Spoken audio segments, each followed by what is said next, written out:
Hello, everyone, and welcome back to the Breaking the Ice podcast. We are on episode 7 of season 1. Extremely exciting episode today. I am joined once again by Andrew Passfield. Andrew, welcome. Nice to have you back. Thank you. Yeah. And very excitingly, we are also joined by Al Robertson. Al, welcome to the podcast. How are you doing today? Thanks, Elliott. Yeah, good. Thank you. So just for a bit of a background, Andrew and Al were two of the founders of ICE InsurTech Limited, the company that was merged with Nordic Insurance Software earlier this year to form IceTech. Andrew's now the Chief Commercial Officer, and Al is the Chief Technology Officer of IceTech, the grouped entity here. So we are slowly but surely acquiring senior leadership members onto this podcast. Maybe we'll do a full roundtable at some point. But nevertheless, great to have you both on here. Al, how are you doing today? Yeah, good. Thanks. Looking forward to this. Yeah. Andrew? Yeah, I'm excited with Al. We've made a lot of progress in the whole sort of AI and software development lifecycle. So I think Al will give you some good insights, and I'll chip in as appropriate. Yeah, and this is your second time on, so you're now a pro. No mistakes like last time, right? Try my best. Great. Well, we'll save the banter because we're very fortunate to have Al on here, our Chief Technology Officer. And Al, I think we need to launch straight into the conversation around AI. We managed to get 1 minute and 55 seconds into this without saying AI. So kudos to us. But I want to spend, some time today demystifying AI within the context of our landscape and enterprise software. I think that there is a tremendous amount of buzz and hype. And because it is a complicated subject, I think there is the commercialized terms that, Andrew and I use, and then there's the actuality of what's happening behind the scenes. And I want to dig into that, in a little bit more detail for the audience. So I guess one place to start out would be under that umbrella and under your stewardship of our engineering department. How is AI being leveraged? So, what does AI mean from an engineering standpoint? And then maybe by extension, what does it not mean? Or where is it not applicable within the framework of engineering? Yeah, okay. Let's start there.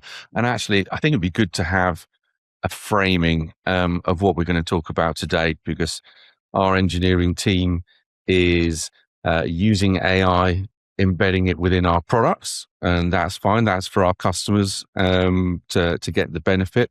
But the key point of today is where we use AI to augment our software development lifecycle. And that's really been a massive focus for me over the last probably 15 months or so, when I think back to it, and it's been something that we've taken the engineering department of circa 80 people through here. So in terms of SDLC, as we'll call it, fundamentally the steps that we're going through are the same steps that they always were. So we have requirements and specification creation. We look at the architecture, we do the build, we verify the changes that we're making, and then we release, etc. The difference is that AI is taking a key role in some of those steps that it wasn't taking before, and it's being an assistant to the engineers. So one of the major changes, and my team will be well aware that I've said this probably 1,000 times, is the concept of shifting left. So the engineers now are not focused on the build execution like they were. We're leaving that to the AI. What we're focused on is on gathering all of the requirements and the specification and documenting the architecture. So we're removing any ambiguity from our actual execution of the build process, so we get the best results at the end of it. And that includes really giving as much context as possible to get the best result at the end of the day. Yeah, I mean, again, to frame this within the context of software development lifecycle, it's an additive process, right? And the more tight correlation between each of the components of the SDLC, the less you have to loop back, right? So if we just zoom in on the actual build process and deploying AI there, has that provided, and then you think about the connecting points. So what feeds into the build process and what comes out of the build process. With what's feeding in, does that provide more capacity to have engineers or architects supporting the requirements process, or correspondingly, has that created a bit of a bottleneck on that, sort of requirements piece, because the engineering output is complemented by AI? So I think it's exactly that. The engineers are now focused on the requirements gathering to a level that we never were before, and the specification detail to a level that we never used to, because we used to just hand the requirements and a specification to an engineer, and there would be a lot of implicit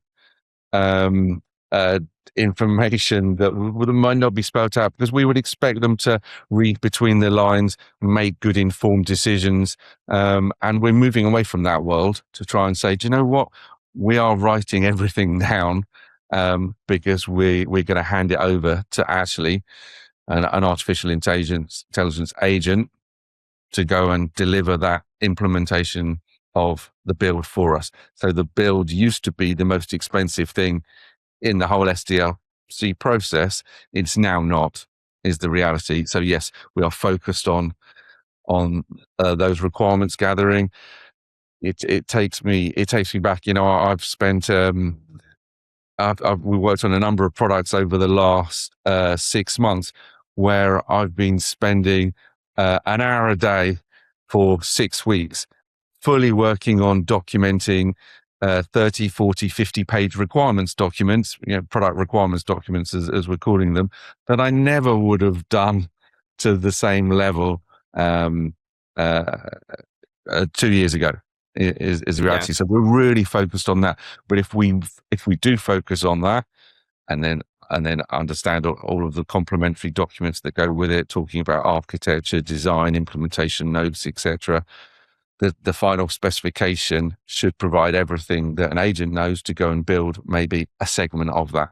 And it's evolved over the last year, but it's now a process where, given enough experience, you can be confident in the result that you're going to get. And a key part of it is that we introduce verification that is key, and we'll probably talk about that in a bit more detail later. Yeah, I just wanted to just a couple more thoughts on the transition from the PRD into the build. Naturally, there's upstream change that happens once the engineers are more involved, and the requirements themselves need to change in order to be processed by AI tooling. Has it been a net positive, or is it a bit of a double-edged sword as well? Like what's product's feedback? And full disclosure, we had Casper, our chief product officer, on a few weeks ago. He wasn't pulling his hair out about anything. So I think in general they're okay with the changes. But has it just been a sort of a net positive from a product standpoint, or is there teething that goes along with that as well because the process changes? Well, I think both of those are true for sure. I think we're definitely at the stage of being in a net positive. There's definitely been teething, and the reality is we had to undertake a lot of investment, and those really formed two areas. The first was that we invested heavily in our people. Now, that was allowing them the time and the space to be able to learn how to use AI. And we did a number of things in that area. One thing that we did near the back end of last year was create a community of practice for our AI champions, as we call them. Now that's 22 engineers out of about 80 across the business. So it's a large number of them. And there are representatives from every team that we've got. And these are the guys who are, well, we're giving the time and the, in their daily work to be investigating, to be researching, to be testing and trying out and trying to share best practice ideas within the group, aligning between the group of which direction that we're going to go in. And then those same champions are responsible for disseminating all that information to each of their teams. So making sure that everyone in engineering is getting up to the same bar, which is to be a competent, agentic engineer, and they're going through sort of pair programming exercises. They're passing on all that learned information. They're doing presentations. They're getting people on the team to present what they've done and allowing everyone to share and critique and stuff. So it really is giving them the time to learn a new skill, because that's huge. So I was just going to say, I thought what was quite interesting when we've talked through this is, it's a different way of working for people to learn. So people that have been coding for, 5, 10, 15, 20 years, but also the sort of differences in different people, the way they threw themselves into it, or some people were less keen to throw themselves into it and trying to just bring everybody up to the same level. And I think that sort of idea of champions seemed to really work. And you and I know we had some sort of doubters and we had some very early adopters and some successes. We had some learnings, but it has been I guess a big part of our sort of evolution and that training and investment in people. Yeah. But not everybody, I guess the point I'm making is not, it's not like you're going on a training course, giving someone a manual and 2 weeks later they're a competent AI developer. Right. So it's been quite interesting to watch. Yeah, I mean, I think the a fair analogy is agentic AI is such a powerful tool, right? I mean, you can compare it to powerful, industrial changing tools of years past. There's going to be early adopters, and there's going to be folks that are so proficient at the pre-industrialized way of doing it that it's more efficient for them to continue on that way. But eventually, the technology curve wins and everybody does industrialize. And I'm sure there's a day where I'll be vibe coding the majority of our back end, but let's hope not. Not in our company. I mean, you can do that in your own time. Yeah, we really had some people who came and said, "You know what? I love my job. AI is spoiling it for me because it takes some of the craft, and a lot of engineers see what they do as a craft, and they're using all of their tools that they've got available in their workshop and selecting the right one and coming up with an elegant solution to a problem. That's a truth. The reality is the world is changing, and to become a really a valuable agentic engineer is where we're trying to encourage all of our guys to go to. Not some of them flew at it, some of them didn't. I think what also interesting is, and we've had some feedback from customers that are sort of just expecting code happens now. I think, absolutely.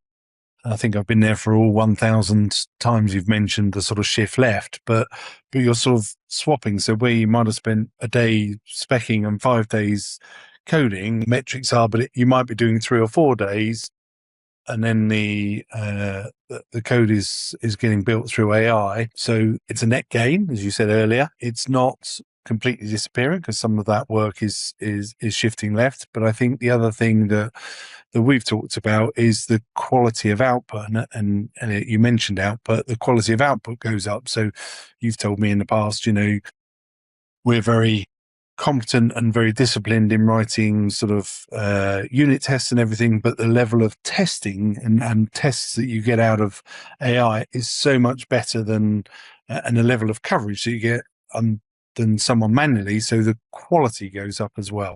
I think that's really key.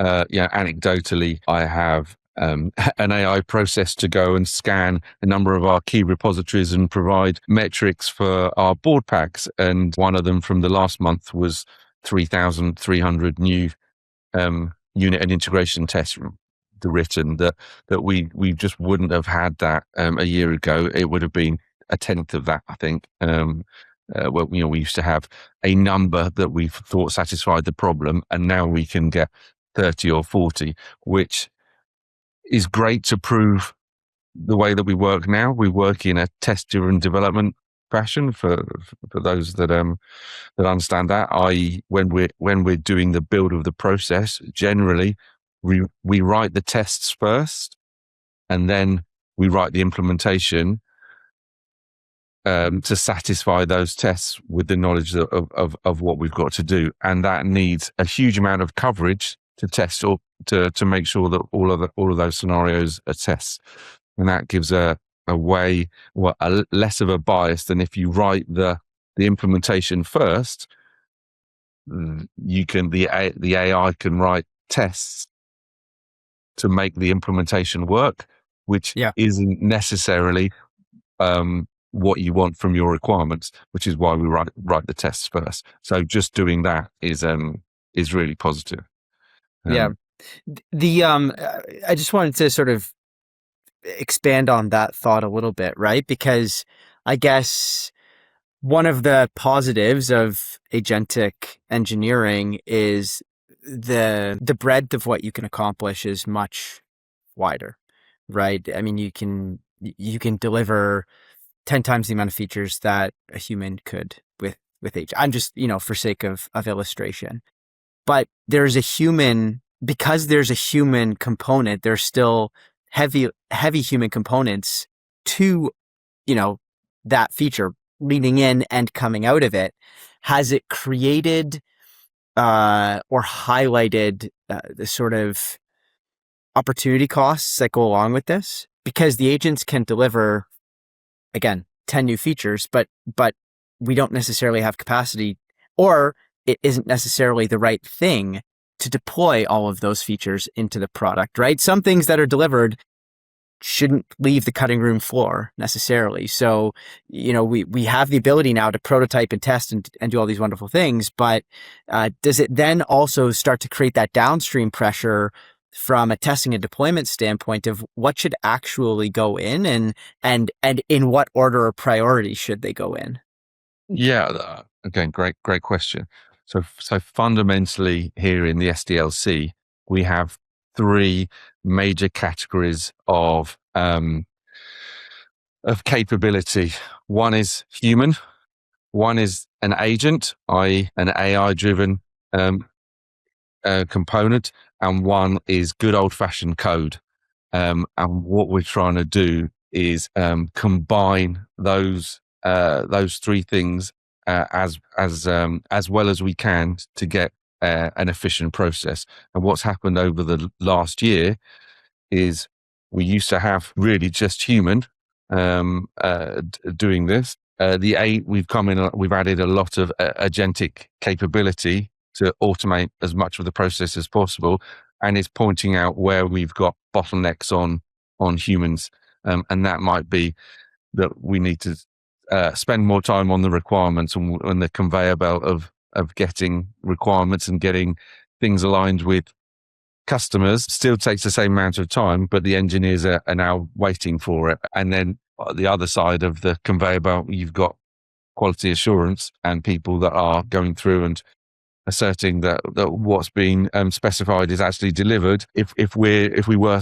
creating 10 tickets a week and we're now doing 50, it's not that level, but if we were, then obviously it's just too much for them. So there's a continuous evolution on trying to improve all aspects of this, because we're on a journey here where we were 3 months ago, 6 months ago, 9 months ago. Every period in this really short timeline in the overall scheme of things is quite different and is evolving, is improving, and we're talking a lot about what's going to happen in the next 6 months, and that'll be interesting. I think if people that are listening to this will be sitting there saying, well, you keep talking about agentic AI and agentic engineering. Do you want to talk through the tools that we're using and how you sort of came about that sort of choice? Because I think people will be interested in that. Yes, sure. So our fundamental tool that the majority of the company is now using is Claude Code. We have quite a few people also using Codex. So that's the OpenAI version. Some people, a small number of people are primary Codex users, but a lot of people use Codex and the AI models in an adversarial sort of context. So we might have Claude do, let's say, a build, and then have Codex review it without all of the information that Claude has sort of built up in its process, so we can take a fresh look at it. It's based on different training data. All of these models are different training data, different inputs, different reinforcement learning sort of stances on it. So it's great to have an adversarial model look at it. So, but Claude Code is the main one. We've tried a number of different harnesses, and a harness is basically everything but the model, is the way I would describe it. And we have the option of using different models for the different intelligence levels and thoroughness that we need. And the engineers are used to selecting those manually. And actually what we're doing now more is trying to automate when we use, let's say, a different agent with a different model to do a certain task. Like I have a verification agent, very similar to what I've just talked about, that verifies every step of the work that's just been done, and it takes a fresh look at it, and it points out where there might have been gaps, or it might give you a warning to say, okay, do you know what, this is passing, but have you thought about this and this that you didn't get from your first view? So yes, we're burning more tokens, but we're getting better quality at the end, which is our primary goal. Tokens is interesting because, again, I think, people think this stuff comes for free. We've put a lot of investment in training our people. We're also spending a lot of money with companies that we didn't spend before, where traditionally we were, just sort of hand coding. So I think, people do need to understand how the whole life cycle works and comes together, not just that you're going to get estimates cut in half or cut into quarters just because, there's an agentic element to it being done. There's a cost to that agentic element being done. There's a cost to that training. There's a cost to spending more time up front specifying the detail that you talked about earlier. And actually, there's another cost, because right at the beginning we talked about our investment. The other significant investment that we've made is in what I call the agentic layer. So that is all of the markdown and skills to allow agents to work within our code base and write the code, applying all of our standards, giving it abilities. These are generally in the skills space. We have about 300 skills now that we've built up, and we are continually modifying. So all of that is an investment that takes a lot of time, and it allows us to automate, and it allows us to apply standards and give it abilities that it wouldn't have out of the box. Because as I always sort of say to newbies, when we're dealing with these fantastic frontier models these days, they basically have the knowledge of the compressed internet. So they're extremely smart, knowledgeable, and capable, but they know absolutely nothing about our code base because it's private domain, and we have to tell them about it, and we have to tell it to look in this and go and investigate that. And that's part of our other investment in making sure that we get the best quality by learning how AI works and and investing in the things that will allow us to deliver more. Yeah, and I think, I mean, you've both covered most of the points on that investment, but I think something else, Al, is, and you can attest firsthand to how much has changed over the past 15 months and forecast that out into the future. There's going to be continuous change. And it obviously starts with you as the CTO, but it emanates downward. Models change, tools change. There's going to be new tools that come out, particularly because the pace of change is so much more rapid now. There are going to be tools that come out over the next 12 months that we don't even know about that are going to infiltrate what we do.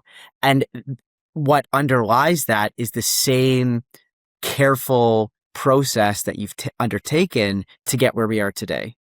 So, every time something comes out that's better, the net output is, yes, eventually better, more efficient, higher quality, but the same level of investment has to go in to get people using it the right way and make sure processes adopt it the right way.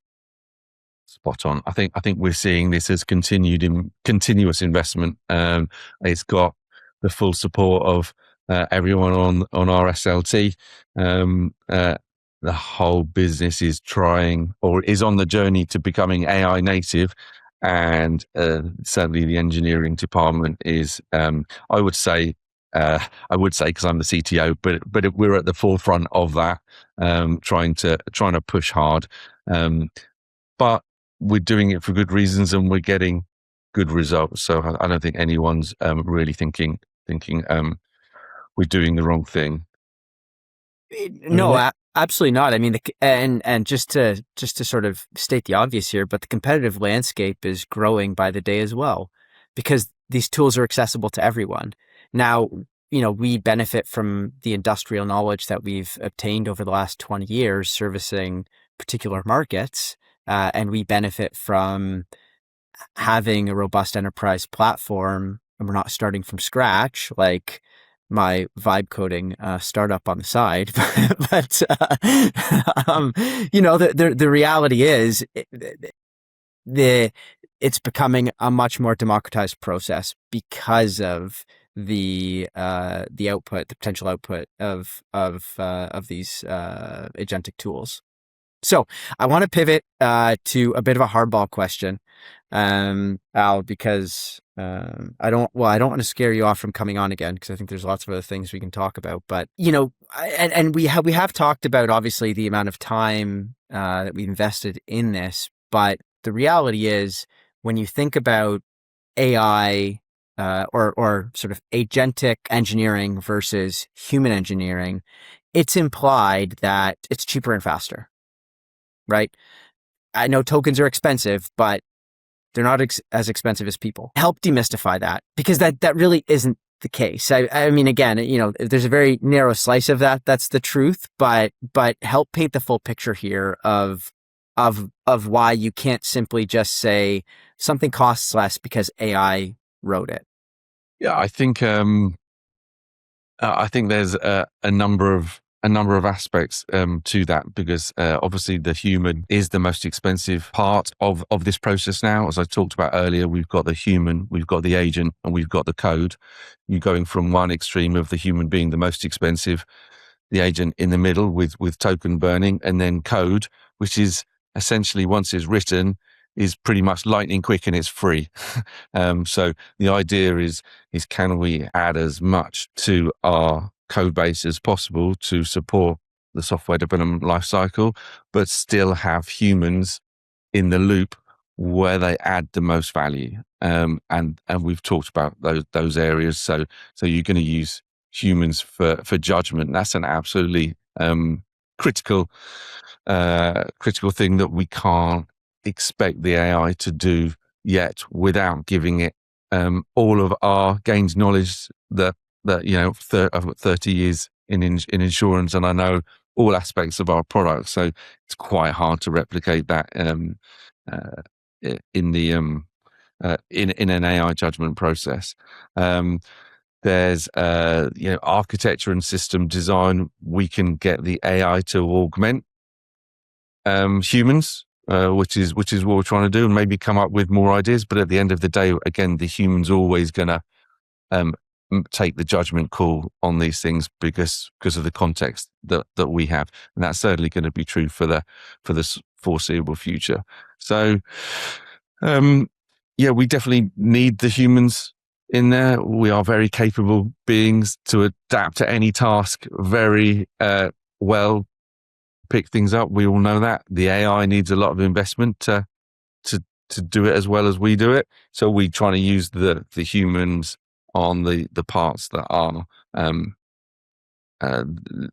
I guess that the AI can't do as well as we can, and we can't just deliver by writing some code.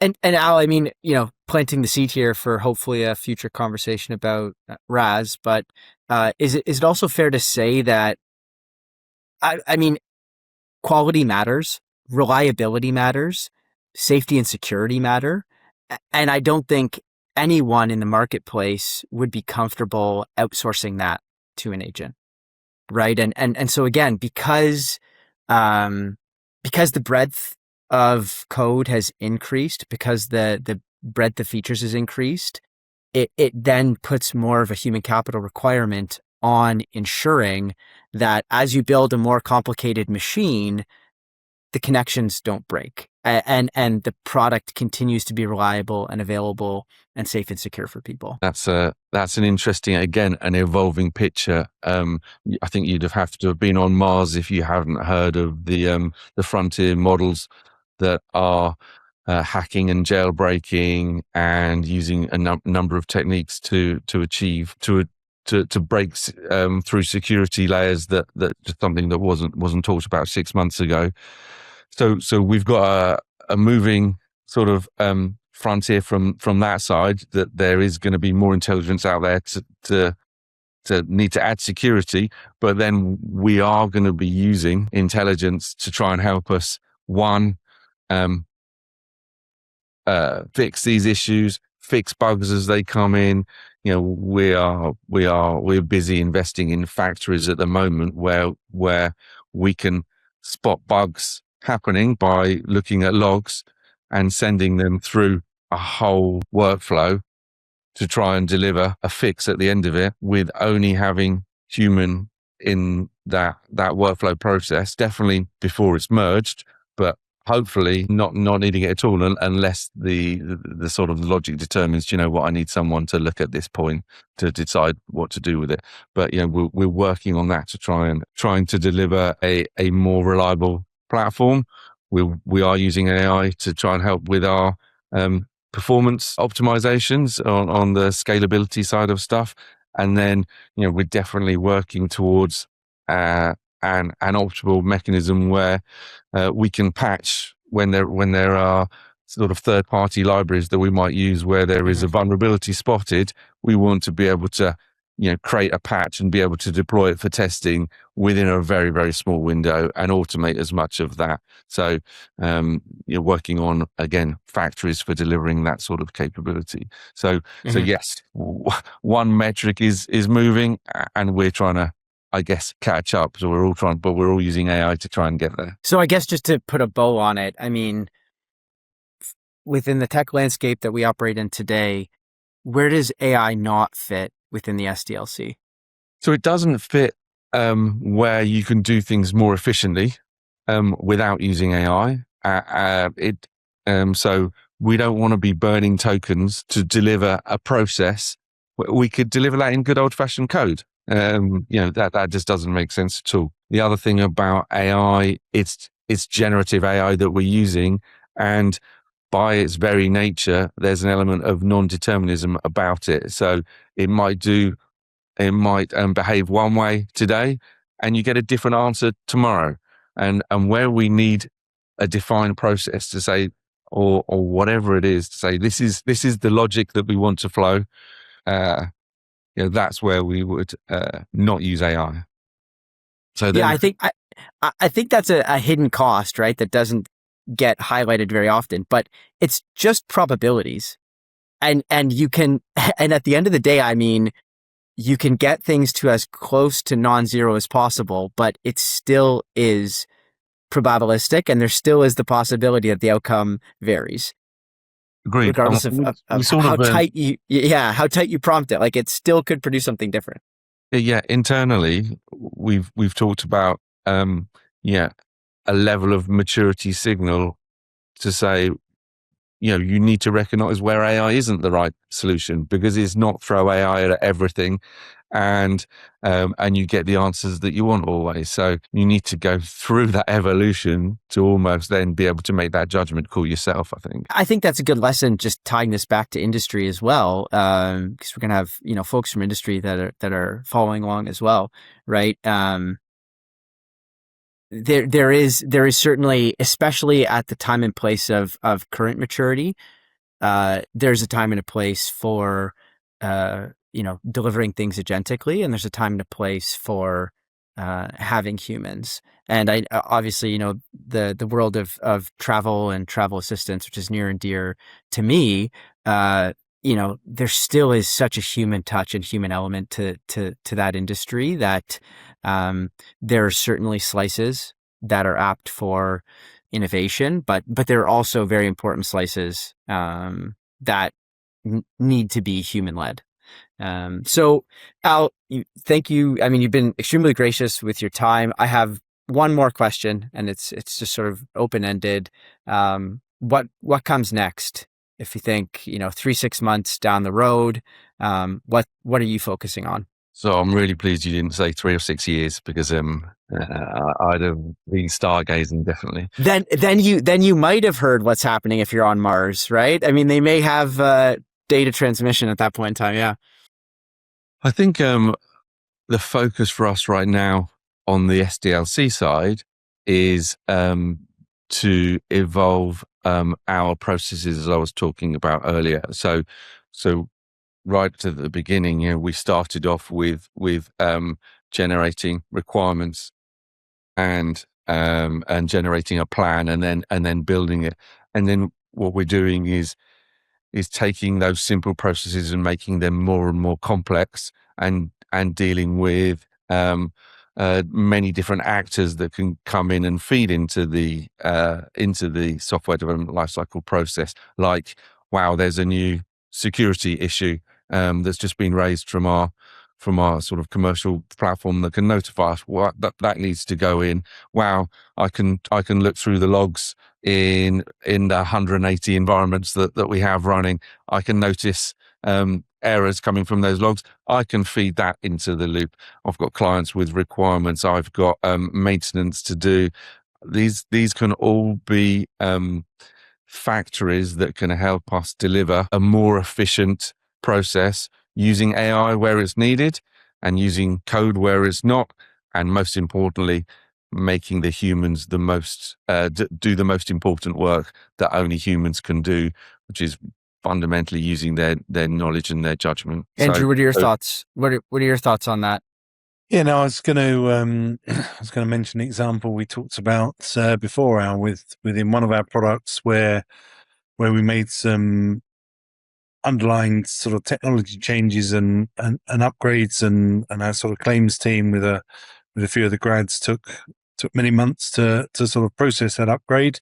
In the other products, you had AI lead that. So some of those sort of necessary sort of maintenance tasks and sort of, if you like, technical debt pieces, we've already seen examples where it's just changed and allow people to perhaps focus on more value add, changing some of the underlying libraries. Obviously vulnerabilities are important, but some of the sort of libraries that we use just to move to the next versions to keep up with technology isn't adding a lot of value to the person, isn't adding a lot of value to our product, but is a necessity to make sure you've got supported products. And that one was intriguing to me, that we had a small bunch of pretty junior guys, but spent many months upgrading those libraries in our claims platform, and then we automated it all in our policy platform and left people focused on sort of client deliveries. Mm-hmm. True. Another thing as well as maintenance, which I completely agree with, is that we've been able to tackle some issues that maybe we couldn't have justified previously from an investment perspective. So we've recently delivered a migration module that would have taken many man years to build without AI.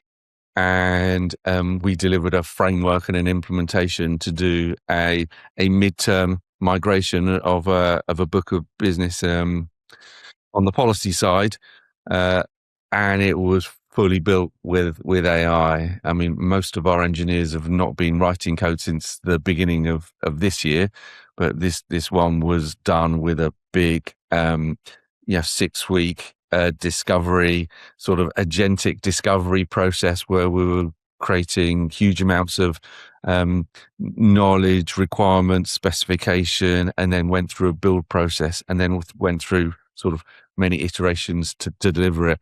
And it's actually something that I'm really proud of in terms of a delivery.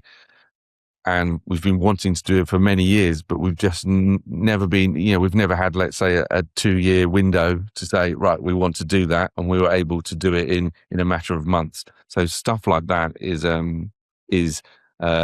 great for companies like us.